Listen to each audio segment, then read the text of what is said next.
Hello, Professor and class. My name is Gabriel Herrera, joined with Alexa Dokic, Lincoln Dunn, Colleen Elliot, Lawrence Kessler, and Micah Lugo.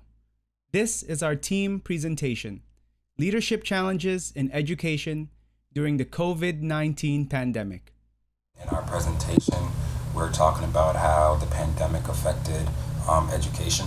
So the first thing I want to talk about is the pandemic. Last spring, obviously, there was an outbreak of a virus called COVID, and although it's not the deadliest disease we've ever seen, it is the fastest spreading we have ever seen, and it was just out of control. The total U.S. cases to today is about 33 million, and the death is over 500,000. The crazy thing is the recoveries are 25 million, so it shows that even though there are a bunch of people dying, a lot of people are recovering.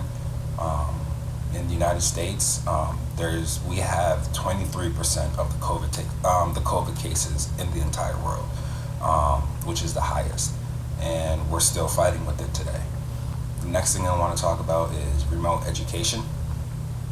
So everyone has to go home and do remote learning, and it had to be implemented because everyone had to go home because of COVID. This is where you learn from a distance and on a tablet or a computer.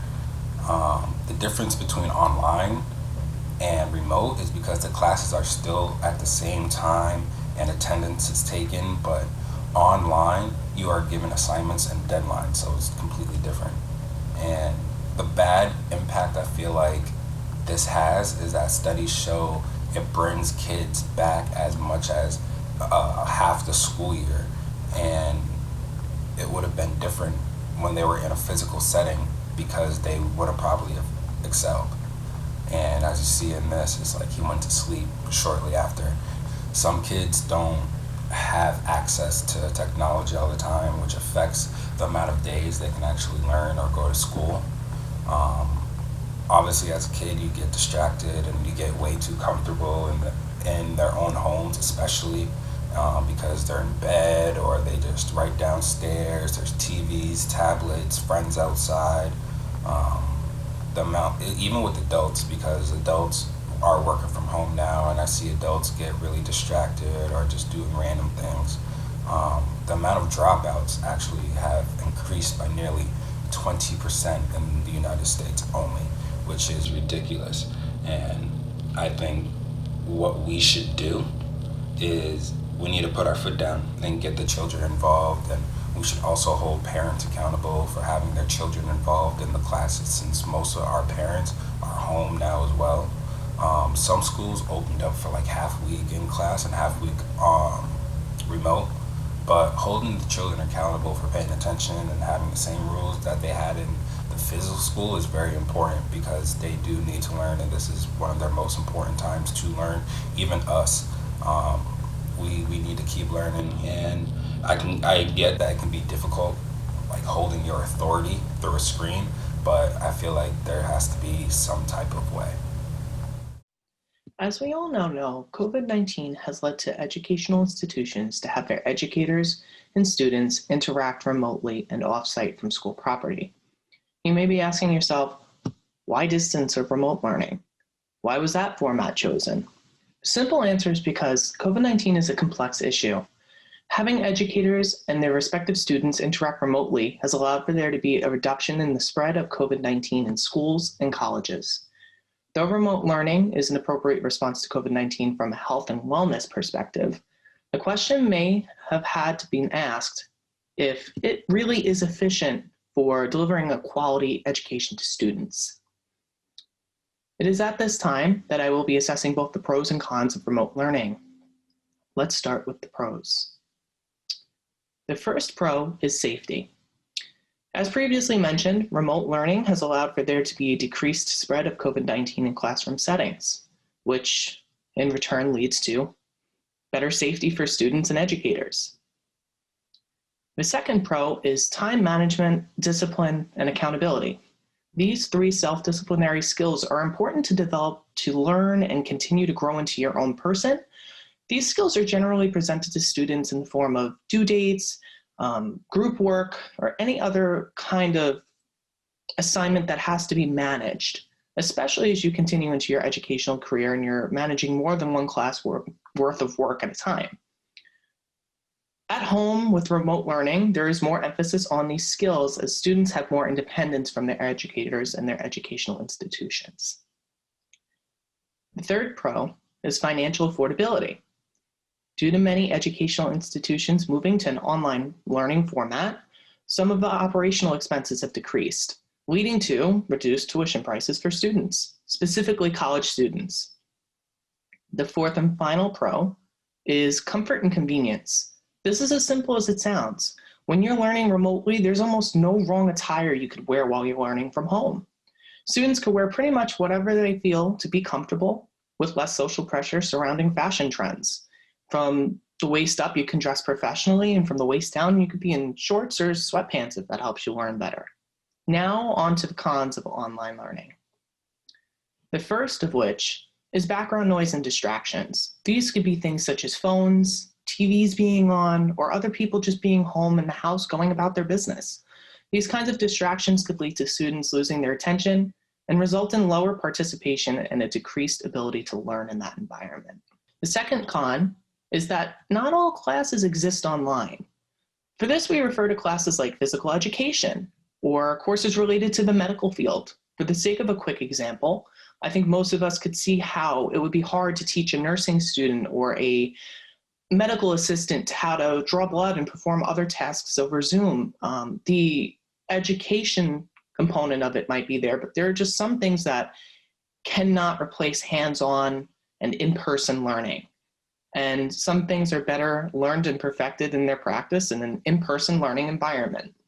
The third and final con is less interpersonal communication and social interaction. In an online learning environment, students and educators are simply not able to communicate in person and are less likely to develop and practice their social and interpersonal skills. This could lead to uncomfortable interactions and people just simply forgetting how to socialize in person. It is at this time that I also do want to mention that somewhere between a pro and a con is technology, and that is because technology is, even though we seem to think so, not necessarily accessible to all students equally. At least in the capacity that they would need to maybe log on to Zoom or learn or participate in group projects effectively. The pro side of technology that's worth mentioning is that this past year in the pandemic, shifting education to an online learning format has allowed for students to sharpen their technological skills, maybe learn some skills that they wouldn't have, in operating Zoom and capacities like Microsoft Word and Excel, etc. So that is something that is kind of a swing factor between being both a pro and a con. To conclude my part of the presentation, I also believe that it's worth noting that not all students are the same. There are students who have thrived in an online learning environment. Typically, these students have formerly found it difficult to pay attention or participate in a classroom setting. There are also students that have remained consistent, meaning that an online learning environment has not changed their participation, their grades, or their ability to learn overall. Thanks, Michael. Not only has the COVID-19 pandemic revealed the multitude of deficiencies and disparities in our health system, but the pandemic has also shed a light on the educational digital divide that exists in our nation. Roughly 50 million K-12 public school students have transitioned from brick and mortar to remote learning. There are many challenges faced by schools and students, but leading the way is internet access and student engagement. These challenges are further exacerbated in high poverty and rural areas throughout the country. Student access to internet and technology is strongly associated with improved communication, student participation, and motivation. Access and technology are key predictors of students completing their work, family involvement, support, and ultimately success. If students in high-poverty districts face disparities in educational resources before the pandemic, imagine their losses being amplified after the pandemic. Leadership and policymakers should strive to bring internet access and delivery to every household in the coming school year by first, better identifying students who lack internet access or devices. Secondly, mobilizing community support and funding, creating neighborhood mobile hotspots, educating families on free and discounted Wi-Fi and tech, and incentivizing internet providers to help families and communities in need through tax incentives and savings programs all will help narrow the digital divide. New partnerships and reorganizing hierarchical design developed among community groups, economic councils, and infrastructure agencies will allow for novel collaborations not only in education, but also in economic, healthcare, and social justice advancement as well.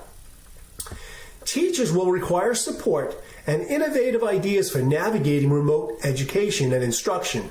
They need to engage their students. They need to be able to assess students without observing peer contact, eye contact, and body language to gauge content understanding. In addition, communicating with families without universal internet access or device for every student is a constant challenge. Horizontal and/or vertical team creation might help facilitate improved transfer of information from students to teachers and parents. Lastly, smartphones may be a suitable and inexpensive tech substitute in providing regular text messages to parents and students, weekly phone calls, and using phone in their applications for improved accessibility and content delivery in the recordings of both synchronous and asynchronous instruction. Alexa, take it from here. Hi everyone. I will be focusing on strategies beyond just the digital infrastructure as mentioned in the last step. As Michael has stated, there are many shortcomings of remote learning, and with that comes many possible solutions. It is important to note that there are many effects of remote learning, not just on students, but teachers and families too. The whole world of remote education was kind of thrown at us out of the blue. However, we need to learn how to adapt to these situations. We can't assume that children automatically know how to adapt to this new way of learning. In reality, most of them are struggling and they do need a lot of help and resources along the way. How are you going to ensure that your child is getting a proper education and that your child is actually paying attention in class? It is hard to participate through distance, especially when institutions aren't really giving a lot of resources and help along the way. So what I thought was a good idea was to implement a one-on-one family video call prior to school beginning. This will allow for the teacher to get to know the student and the family as a whole, because everyone is just so different and the environment that they live in is so different, so their needs will be different. For example, one student may have two parents who work from home and are able to help them get onto Zoom and do their homework. Meanwhile, another child may only have one parent who works a double shift and is never home and can't help. I have coworkers who have really struggled with this in the beginning of the pandemic, where they would question, how is my 6-year-old going to log on to Zoom and participate without my help? So therefore, having an educational video call will be useful to prepare all of the parties involved. Now, from a teacher perspective, I believe that there are a lot more things that they can do to help the online learning experience. One great tip that I researched was to record the lectures instead of streaming them.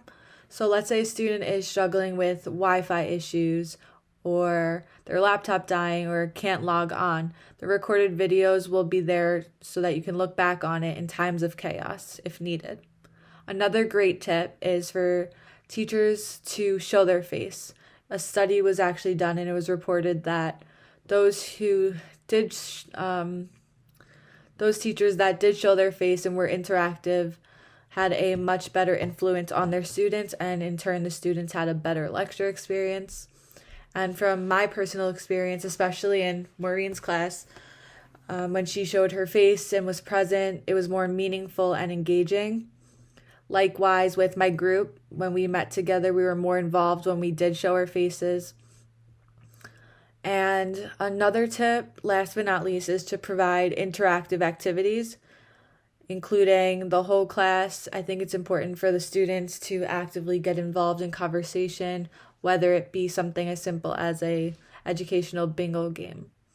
According to a study done by UNICEF, over 190 countries faced large school closures, and 90% of enrolled students across the globe were forced into distance and virtual learning. Kids rely on school not only for education, but also for meals and safety. While COVID-19 did occur unexpectedly, it's important that we look to previous issues that caused closures in order to figure out how to avoid these roadblocks. So during the H1N1 epidemic, the United States faced really large school closures. And in a BMC public health study, they interviewed multiple different school personnel, students, parents. And what they found was that across different districts, the protocols were different. So this put some students at a disadvantage compared to other students because some were out, some were in, and it was creating a discrepancy amongst the community. What they also found with this study is that school closures are necessary because they definitely slow the spread of viruses.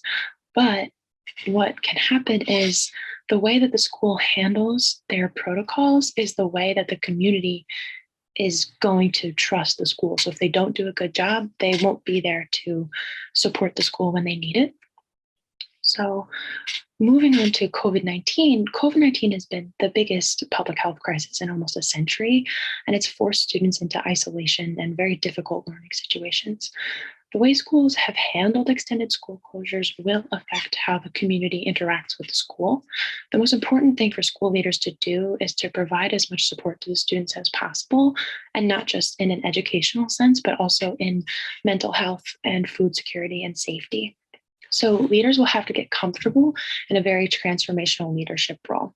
So the leader is going to have to be able to recognize what needs to be changed in the school and be able to communicate that, develop the teams that he needs to, or he or she needs to. And I believe that a transformational leader in this role would develop food delivery programs, they develop safety programs, and virtual mental health counselors that would be on call. The leader must then become transactional to put these protocols into place and make a routine with them. So the school will be able to maintain the trust of the community if they're able to handle these closures well and help the students in need. It's clear that COVID-19 has significantly impacted the way we teach and learn.